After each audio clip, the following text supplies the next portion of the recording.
On this Make It Once video, this is not my Volvo, and I finally fixed something on Marty.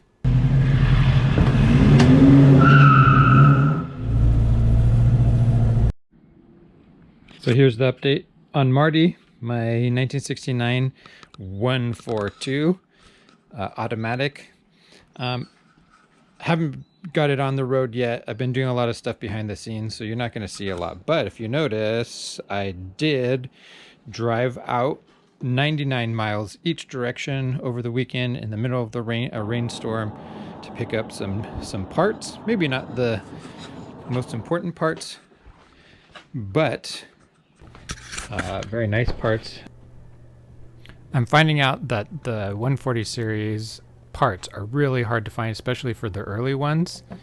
And especially in my area, there's not a lot of parts cards around. So before I went on my parts run to a guy that was advertising, I asked around and I got led onto a tip of this house that we could see on Google Street View that supposedly had 20 old Volvos. You can see in the video there's a 142 sitting on the driveway. So it was nearby where I was going. So I decided to drive by. It was a total bust. The guy, I think, sold his house, maybe passed away. Unfortunately, he was an older guy from what I understand. But you always gotta kind of chase down these leads if there's a chance that you're gonna hit it big with the parts. Just so you get a sense of what 99 miles during a rainstorm in the Bay Area is like, I'm throwing in some footage that I took with my phone while I was driving in my truck over some of the bridges. My trip to get the parts had me circle the whole entire San Francisco Bay Area. On the way north, I went through Oakland and Berkeley and then headed west across the bay over that first bridge. On the way home, after I picked up the parts, I decided to go due south. That led me through Marin and the San Francisco headlands and then across the Golden Gate Bridge. The problem with this trip south was that it deposits you right in the middle of San Francisco. It took me about an extra half an hour to continue south, but it was totally worth it.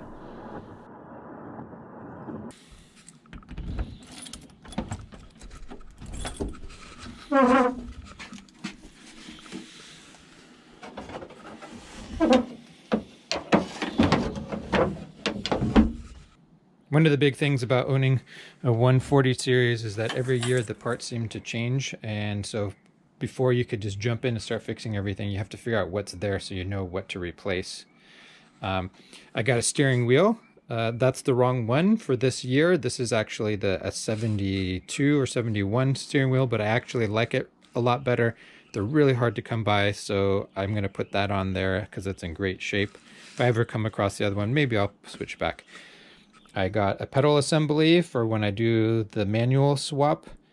I figured I might as well do it now. I'm not planning that. A clutch fork. I've already been ordering parts from Rock Auto, so that stuff's going to be going into the brakes. I already took a look at which brakes those are. So let's go inside and I'll do my first fix. So if you see, there's multiple things missing. I got some little bits of trim. The parts car seemed to have everything stripped clean except for a few little things. Unfortunately for me, they were the things that I needed. So here is going to be my first fix on Marty, my 142. It is going to be the fan knob. If I could do this one-handed.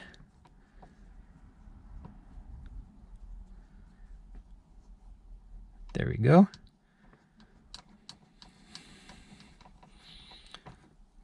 I know this seems totally ridiculous. The fan knob is my first fix. Seems a little bit loose. I think it's just because it's a rubber part. But there we go. It's a little wobbly, so there we go. My second fix. An ashtray. Ooh, the plastic trim's falling off on this one. I have a second one, but I'm going to put this one in there for now.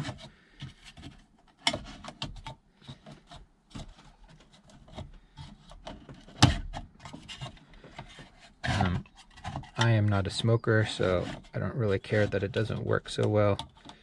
It looks like there's something a little bit not right, but we're just going to leave that there. clean that up in a second. Some other parts that I got. I don't know if this is the original trim. I think both of these are supposed to go on there like that. You look at this one. So I think the later year, it's different parts. So I didn't get the right one, but I think this might go behind. Not sure. But I at least can put this in place, maybe.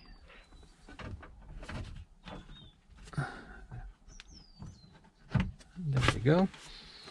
And then another kind of bit the guy gave me for really fairly cheap for what it is a broken light assembly for the rear. It looks like it's been painted a couple of times.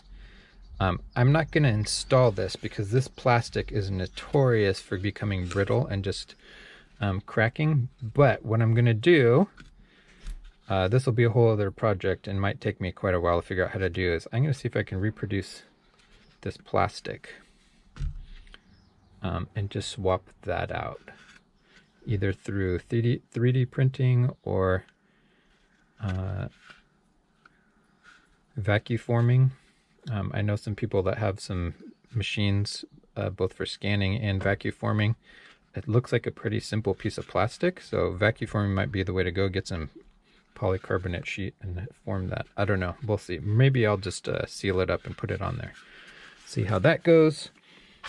Another big one is the bottom piece of trim. Not going to be able to do this with one hand, but you get the idea. That'll cover up all those wires on the back there, just so they don't get pulled by accident. That would be kind of a situation if the ignition wires get all messed up. What he didn't have was the locking pin for the auto lever. I believe there's some sort of gasket or something on the inside there to hold this in place. So when I get this running, I'm gonna have to be careful with that. But I'm super happy with this parts pool. I'll swap out the steering wheel. Yeah, so there it is. That's Marty.